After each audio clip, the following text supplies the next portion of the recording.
So karon ang mag-estimate na no, mag-estimate we need kan ang una na tong estimate is footing for karon for today's video, di ba? So na to na og solve ang footing. So sa formworks basic kayo need na to og area, then sa concrete volume lang, pero sa reinforcement na to di ba kabalo naman ta mo solve noon sa pag-convert into mga lengths nga na by dividing the accumulated meters of rebar dividing it by 6, so makuha nimo ang length nimo kabuk. So kato siya in length nga process. Karon we have to convert that into kilograms kay mao ang unit of measurement sa dupa. So let's say for example natay footing diri nga example nga natay footing nga 2 meters, 2 meters pod. Tapos tay thickness diri nga 0.5 meters. Then na siya ang schedule of footing niya is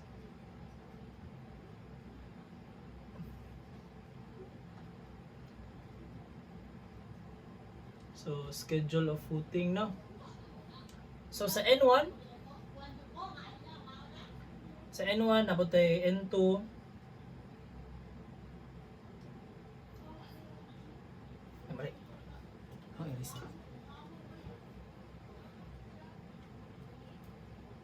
So sa top bars, atay top bars.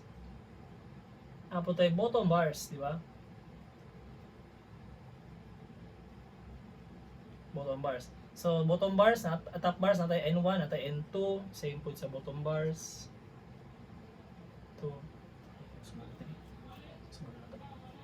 So let's say natay 12 kabuok nga 20 mm diameter. Same sa value. Kapo yung sulat. Then napod tayo excavation depth. Unsa siya kalaluma ibutang. So let's say nga this is also 2.5 meters ana. Sige, balik ang footing na na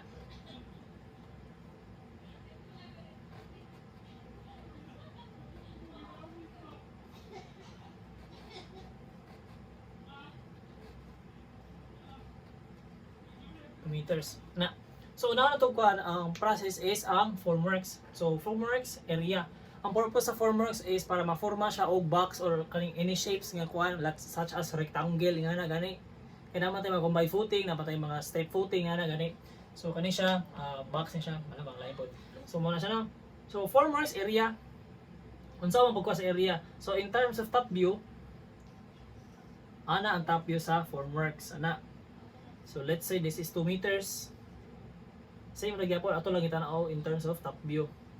2 meters. Now karon ang formula sa kwan para makuha mong area is area perimeter times thickness times the number of footings. So let's say nga ato ang kaning solving for problem is natay kabuok 5 footings ana 5 footings. 5 kabuok footings. So karon unsa man ipagkuha sa perimeter? Dali na kay na siya no, perimeter. So P is equals to 2 times A plus B plus 0.2. Okay.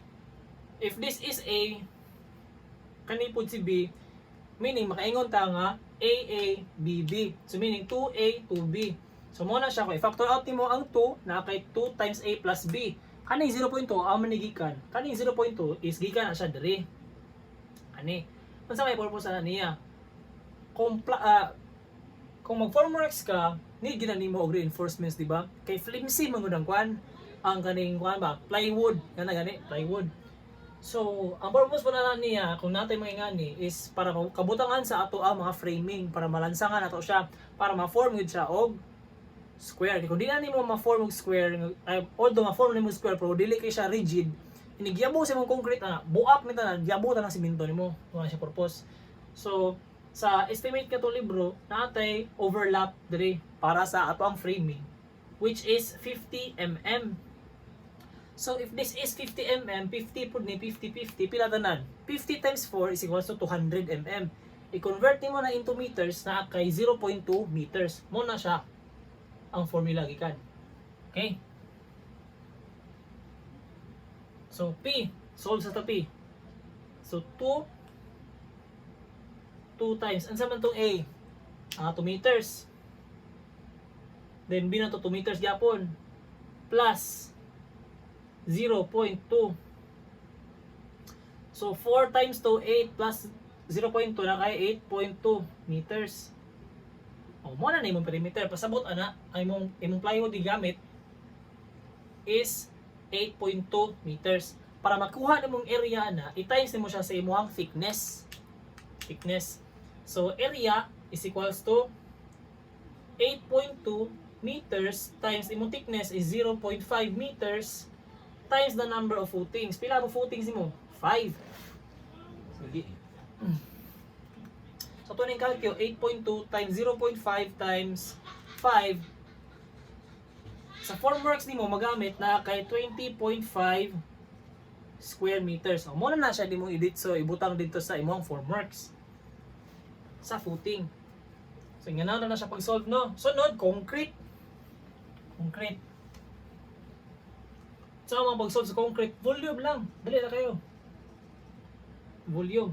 So ang volume is length times width times height. So 2 times 2 times 0.5, 2 times 2 times 0.5 pila 2 times 2 4 times 0.5 na kay 2 cubic meter. 2 cubic meter pila kabok imo ang footing. So times the number of footings na kay 5, meaning na kay 10 cubic meters. Mo na imong edit, so paslak dito sa imuhang structural kato mga na siya simento. Volume lang. Kaya nga ato ang pricing is based sa volume. Base pud ta siya sa gikan po na siya sa dupa. Karon unsa ang pagkuha sa rebars? So natudlo naman ako ni sa previous video, no. Pero isolve gyud po nato. So kani nga footing, sa sulod ani nga footing na siya mga 12 ka bukbaka nga nag-anana. Let's say ang N1 is padulong didto, then ang N2 paana. So unsa man siya pagsabot? Pasabot ani 12 kabuok 20 mm nga bakal nga N1. Meaning nag-ana 12 kabuok, 12. Then sa N2 12 po kabuok nag-ana. Nag-cross. Oh. So na ang size sa tong footing is 2 meters.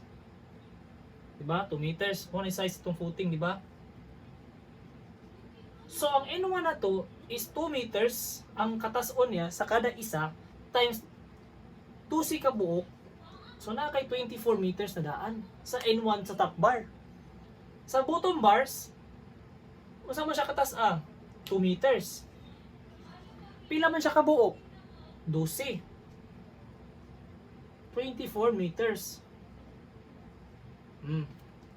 Muna niya sa top bar ni sa top. Susunod, isolve po nato sa ato ang bottom bars. So same naman gyapon, di ba? Kay unsay sukod sa footing mo pwede mo sukod si mo katasod si mo hang bakal. So 2 meters gyapon.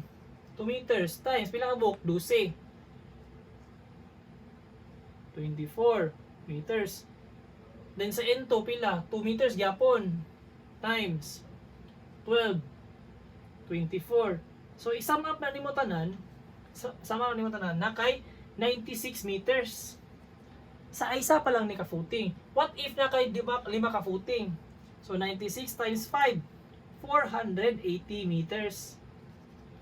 Mo na ni mong accumulated length sa imuhang kuan, sa imong footing. Meaning sa 5 ka footing nimo maggasto kag 480 meters nga bakal. So unsa man na siya pag-convert into meters to kilograms? So butang diri no.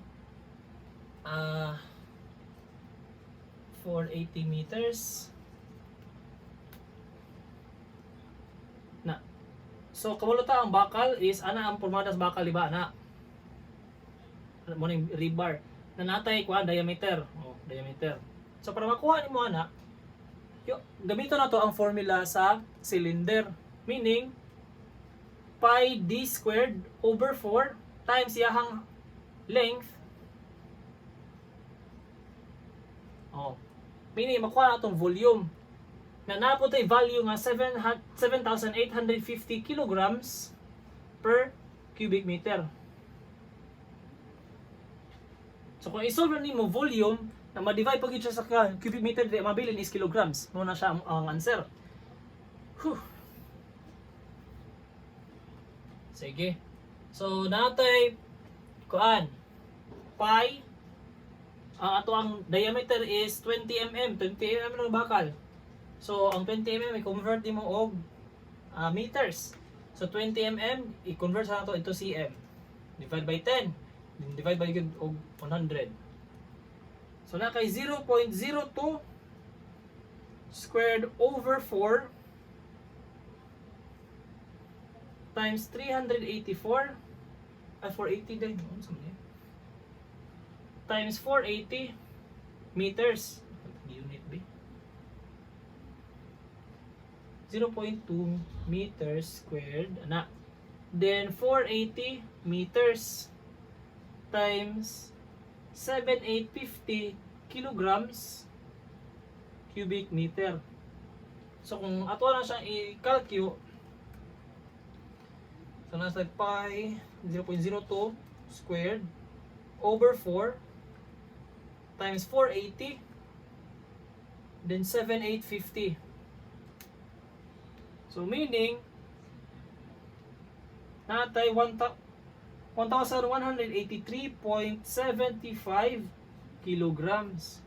So inganaon na siya pag-convert ang meters to kilograms. Gamiton mo ang volume formula times nimo sa kaning kuan kaning kabugaton sa bakal in terms of cubic meters, makuha nimo kilograms. Mura na siya. Basic kay di ba?